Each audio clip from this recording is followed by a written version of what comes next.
अस्सलामु अलैकुम वरहमतुल्लाहि वबरकातुहू अल्हम्दुलिल्लाहि रब्बिल आलमीन अस्सलातु वस्सलामु अला सय्यिदिल मुरसलीन व अला आलिहि व सहाबिहि अजमईन। मौजूद सामीन इकराम, हज के मुतालिक हमारी कुछ बातें इसके पहले वाली नशिस्त में आपने समाप्त फरमाया। आज भी उसी को आगे बढ़ाते हुए कुछ और बातें आपके समातों के हवाले कर रहा हूँ। तवाफ के मुतालिक कुछ बातें समाप्त फरमाएं।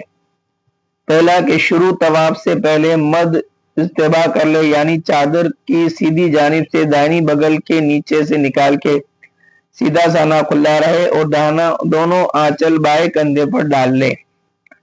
अब रूब काबे हजर अस्वद के दाहिनी तरफ रुकने यमनी की जानिब संगे अकदस के करीब यूं खड़े होकर तमाम पत्थर अपने सीधे हाथ को रहे, फिर तवाफ की नीयत कर ले।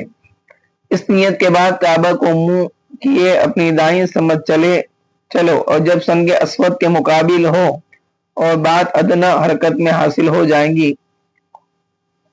कानों तक हाथ इस तरह उठाओ कि हथेलियां हजर की तरफ और कहो बिस्मिल्लाहि वल्हम्दुलिल्लाहि वल्लाहु अकबर अस्सलातु वस्सलामु अला रसूलिल्लाह सल्लल्लाहु अलैहि वसल्लम।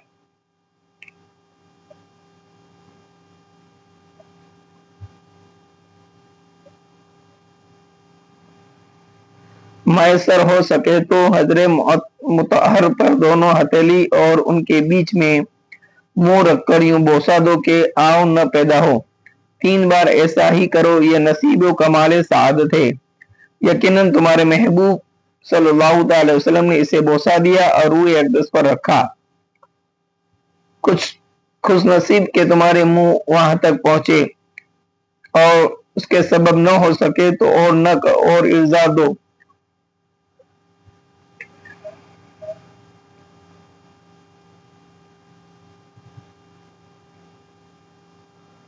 अब सुए दर काबा की तरफ बढ़ो। जब हजरे मुबारक के सामने गुजर जाओ तो सीधे हो लो। खाने काबा को अपने बाएं हाथ पर लेकर यूं चलो कि किसी को ईजा न हो।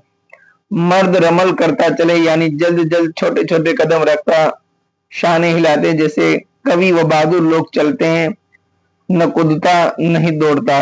जहां ज्यादा हुजूम हो जाए और रमल में अपनी या गेर की इजा को इतनी देर रमत तर्क कर दे। तवाफ में जिस कदर खाना काबा में नजदीक हो बेहतर है, मगर न इतने कि पुष्ट दीवार पर जिस्म या कब्जा लगे और नजदीकी में कसरत हुजूम के सबब रमल न हो सके तो दूरी बेहतर है। जब मुल्तजम फिर रुकने इराकी फिर मिजाबुर रहमा फिर रुकने सामी के सामने आओ तो दुआएं पढ़ो। इनके लिए खास खास दुआएं की जवाहिरुल बयान शरीफ में मज़कूर है। सबका यहाँ करना दुश्वार है। इससे वो इख्तियार करो जो मोहम्मद रसूलुल्लाह सल्लल्लाहु अलैहि वसल्लम के सच्चे वादे से तमाम दुआओं से बेहतर व अफजल, यानी और तमाम मवाक़े के लिए दुआ के बदले अपने हबीब सल्लल्लाहु अलैहि वसल्लम पर दरूद व सलाम भेजते रहो। ऐसा करेंगे तो अल्लाह तेरे सब काम बना देगा और तेरे गुनाह माफ फरमा देगा। तवाफ में दुआ व दरूद के लिए कहीं रुको नहीं, बल्कि चलते हुए पढ़ो। दुआ व दरूद चिल्ला चिल्ला कर न पढ़ो जिस तरह मतूफ पढ़ाते हैं, बल्कि आहिस्ता इस कदर अपने कान तक आवाज आए। जब रुकन यमनी के पास आओ तो उसे दोनों हाथों यानी दाहिन से तबरुकन छुओ, न सिर्फ बाएं से, और चाहो तो उसे बोसा भी दो और न हो सके तो या लगड़ी से छूना या इशारे करके हाथ चूमना नहीं है।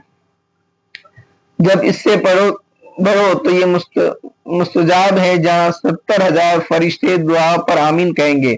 वहीं दुआएं जामे पढ़िए या अपने और सब अहबाब मुस्लिमीन और इस हकीर जलील की नीयत से सिर्फ दरूद शरीफ पढ़े काफी व काफी है। अब जो दोबारा हजरत तक आए ये एक फेरा हुआ। यही यूं ही 7 फेरे करो, मगर बाकी फेरों में वो नियत करना नहीं है कि नियत तो इब्तदा में हो चुकी है और अमल सिर्फ अगले 3 फेरों में है। बाकी 4 में आहिस्ता जुम्बिश से शानो मामूली चाल से चलो। जब 7 फेरे हो जाए तो आखिर में फिर अजर अस्वद को बोसा दो या वही तरीके के हाथ या लकड़ी को बरतो। बाद तवाफ मकाम इब्राहिम पे आकर आयत करीमा व तखज़ मिन मकाम इब्राहिम मुसल्ला पढ़कर 2 रकात तवाफ की वाजिब है। सूरह काफिरून और कुल औलाद से पढ़ो। अगर वक्त कराहत मसलन तुलू सुबह से बुलंदी या आफ्ताब तक या दोपहर या नमाज असर के बाद का गुरूब तक का न हो, वरना वक्त निकल जाने पर बाद को पढ़ो। ये रकातें पढ़कर दुआ मांगो। यहाँ हदीस में एक दुआ इरशाद हुई है जिसके फायदे की अजमत, उसका बेशुमार फायदा है।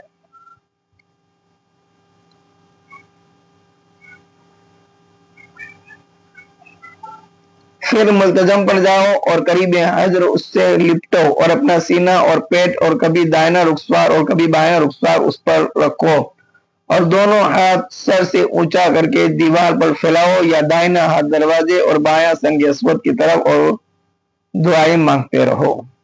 इंशाअल्लाह बाकी के मजमुआत पर हम आगे गुफ्तगू करेंगे। अल्लाह तबारक व तआला हमें सही माना में हरमैन शरीफैन की ज़ियारतों से माला माल फरमाए।